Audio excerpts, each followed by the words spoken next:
गुम हुई चाबी और अचानक वरदान। शाम ढल रही थी।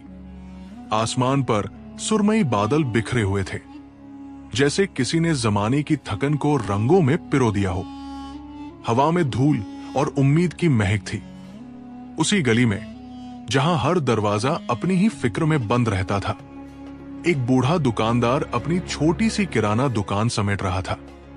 उसका नाम था रईस मियां, उम्र 70 के करीब, मगर चेहरा अब भी मेहनत से चमकता हुआ। सफेद दाढ़ी, हल्की झुकी हुई पीठ और आंखों में एक अधूरी दुआ की चमक।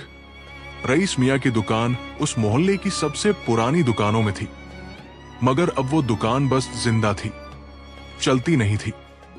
सामान धूल खा रहा था, ग्राहक न के बराबर आते थे और उधारी की डायरिया मोटी होती जा रही थी। रईस मियां ने दुकान बंद करते वक्त जैसे ही अपनी जेब टटोली, उनका चेहरा जर्द हो गया।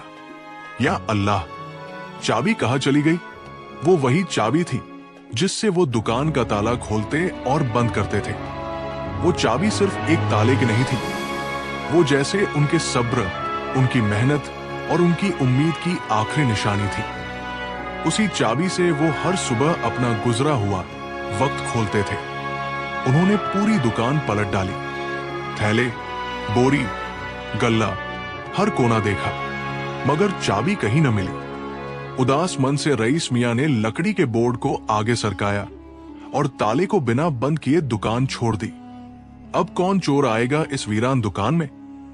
उन्होंने खुद से कहा, मगर दिल में एक डर समाया हुआ था। सुबह का उजाला और नया चेहरा। अगली सुबह सूरज ने जैसे मोहल्ले पर नरमी से दस्तक दी। रईस मियां हमेशा की तरह फजर की नमाज पढ़कर दुकान पहुंचे।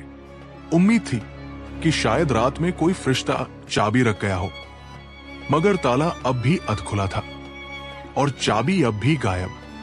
वो जैसे ही ताले को हिलाने लगे, पीछे से एक सादा सा सलाम आया।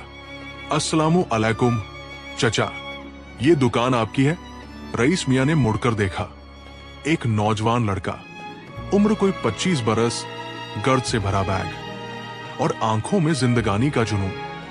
जी बेटा, मेरी ही है, पर अब तो जैसे चलती नहीं, बस खुलती है और फिर बंद हो जाती है।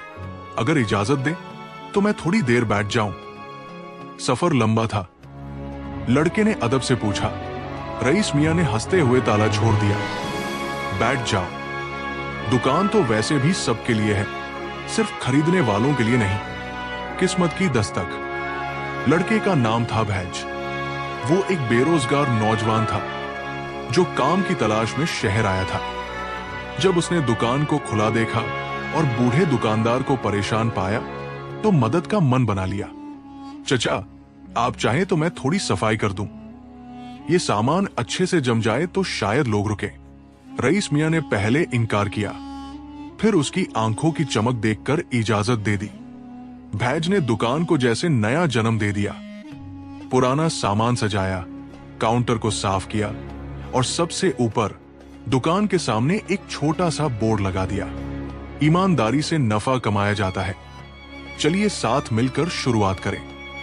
गुजरते लोगों ने रुककर देखा, कुछ ने सवाल पूछे, कुछ ने बिस्कुट खरीदे। एक दोपहर में जितनी बिक्री हुई उतनी तो महीनों से नहीं हुई थी। रईस मियां की आंखें भीग गई। बेटा, तू आया तो जैसे बरकत भी आ गई। गुमशुदा चाबी का राज। तीसरे दिन जब दुकान की झाड़ू लग रही थी, भैज ने एक लकड़ी के बोर्ड के नीचे कुछ खड़कता हुआ पाया। उठाकर देखा, वही चाबी। चचा, ये देखिए आपकी चाबी। रईस मियां ने चाबी को जैसे दिल से लगा लिया, मगर अगले ही पल कुछ सोचकर बोले, ये सिर्फ चाबी नहीं है बेटा, ये मेरी किस्मत की अलामत थी जो उस वक्त खो गई जब मैं सब्र खो बैठा था। फैज ने मुस्कुराकर कहा, चचा, हो सकता है ये चाबी कहीं नहीं गई थी, बस आपको एक नया दरवाजा खोलने वाला चाहिए था। चमत्कार या मेहनत की ताबीर। दुकान चल निकली थी। मोहल्ले में फिर से रौनक आने लगी थी। लोग अब सिर्फ सामान लेने नहीं, रईस मियां की बातों से दिल बहलाने भी आते थे। एक दिन फैज ने कहा, चचा, अब मैं आगे बढ़ना चाहता हूं। एक दोस्त ने कॉल किया है, किताबों की दुकान पर नौकरी मिल सकती है। रईस मियां थोड़े उदास हुए, मगर फिर बोले, तू तो मेरी दुकान की चाबी बन गया था, अब किसी और का दरवाजा खोलने जा रहा है। मेरी दुआएं तेरे साथ है। आखिरी हिस्सा, बरकत का सबक। वैद चला गया, मगर दुकान अब जिंदा हो गई थी। मोहल्ले के लड़के अब वहां बैठते, काम सीखते।